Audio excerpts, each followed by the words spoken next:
കൊല്ലം ഓയൂരിൽ കുട്ടിയെ തട്ടിക്കൊണ്ടുപോയ കേസിൽ കുറ്റപത്രം ഇന്ന് സമർപ്പിക്കും. ക്രൈംബ്രാഞ്ച് ഡിവൈഎസ്പി എം ജോസിന്റെ നേതൃത്വത്തിലുള്ള സംഘമാണ് ഈ കേസ് അന്വേഷിച്ച പ്രതികളെ കസ്റ്റഡിയിലെടുത്തത്. കൊട്ടാരക്കര 1-ാം ക്ലാസ് ജുഡീഷ്യൽ മജിസ്ട്രേറ്റ് കോടതി 2-ലാണ് കുറ്റപത്രം ഇന്ന് സമർപ്പിക്കുക. അരുൺ രാജ് കൊല്ലത്ത് നിന്ന് വിശദാംശങ്ങളുമായി ചേരുന്നു. ഗുഡ് മോർണിംഗ് അരുൺ രാജ്, പറയൂ വിവരങ്ങൾ. Very good morning SKN. ഈ കൊല്ലം ഓയൂരിൽ കുട്ടിയെ തട്ടിക്കൊണ്ടുപോയ കേസിലാണ് ക്രൈംബ്രാഞ്ച് ഇന്ന് കുറ്റപത്രം സമർപ്പിക്കുന്നത്. ക്രൈംബ്രാഞ്ച് ഡിവൈഎസ്പി എം ജോസിന്റെ നേതൃത്വത്തിലുള്ള ക്രൈംബ്രാഞ്ച് സംഘം ഇന്ന് 11 മണിക്ക് കൊട്ടാരക്കര ജുഡീഷ്യൽ മജിസ്ട്രേറ്റ് കോടതി 2-ന് മുമ്പാകെയാണ് ഈ കുറ്റപത്രം സമർപ്പിക്കുക. പ്രതികൾ മുമ്പും പലതവണ പല കുട്ടികളെ തട്ടിക്കൊണ്ടുപോകാൻ പദ്ധതിയിട്ടിരുന്നു. ഇതിനുവേണ്ടിയുള്ള ദീർഘനാളായി ഈ പദ്ധതികൾ നടപ്പാക്കാനുള്ള ശ്രമങ്ങളും പ്രതികളുടെ ഭാഗത്തു നിന്നുണ്ടായിരുന്നു എന്നുള്ളതാണ് കുറ്റപത്രത്തിലെ പ്രധാന പരാമർശം.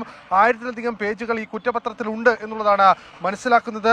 മറ്റൊന്ന്, ലക്ഷ്യം സാമ്പത്തികം മാത്രമാണ് എന്നുള്ളത് കൂടി കുറ്റപത്രം വ്യക്തമാക്കുന്നുണ്ട്. പ്രതികളുടെ പ്രധാനപ്പെട്ട ലക്ഷ്യം ഈ സാമ്പത്തികമായിരുന്നു. പ്രതികളായിരുന്ന പത്മകുമാർ, അനിതാകുമാരി മകൾ അനുപമ എന്നിവർ കൃത്യമായി സാമ്പത്തിക നഷ്ടം ഉണ്ടായ ഘട്ടത്തിലാണ് ഇത്തരം പദ്ധതികൾ രൂപകൽപ്പന ചെയ്തതും ഈ സാമ്പത്തികമായി വലിയ പിൻബലമുള്ള കുട്ടികളെ ലക്ഷ്യമിട്ട് ഇത്തരം തട്ടിക്കൊണ്ടുപോകാനുള്ള ശ്രമം നടത്തിയതും എന്നുകൂടി വ്യക്തമാക്കുന്നുണ്ട് ഈ കുറ്റപത്രത്തിൽ.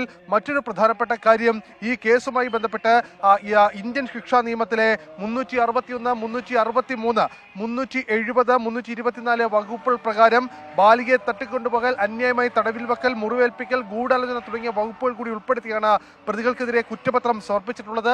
90 ദിവസം കഴിയുന്നതിന് മുമ്പ് കേസിൽ കുറ്റപത്രം സമർപ്പിക്കാൻ കഴിയുന്നതോടെ കസ്റ്റഡിയിലുള്ള പ്രതികൾക്ക് നിലവിൽ വിചാരണ, ഈ വാദങ്ങൾ പൂർത്തിയാകുന്നതുവരെ ജയിലിൽ തുടരേണ്ടി വരും എന്നുള്ളതാണ് മറ്റൊരു പ്രധാനപ്പെട്ട കാര്യം. എന്തായാലും ഈ പ്രതികൾ ഇപ്പോൾ ജയിലിൽ തന്നെയാണുള്ളത്. കുറ്റപത്രം സമർപ്പിച്ചു കഴിഞ്ഞാൽ തുടർന്നുള്ള നടപടിയിലേക്ക് കടക്കാനാണ് ക്രൈംബ്രാഞ്ച് സംഘത്തിന്റെ തീരുമാനം. കാരണം ഫോറൻസിക് പരിശോധന ഫലം ഈ കേസിൽ നിർണായകമായി എന്നുള്ളതാണ് ക്രൈംബ്രാഞ്ചിന്റെ കുറ്റപത്രത്തിലെ പ്രധാന പരാമർശങ്ങളിലൊന്ന്.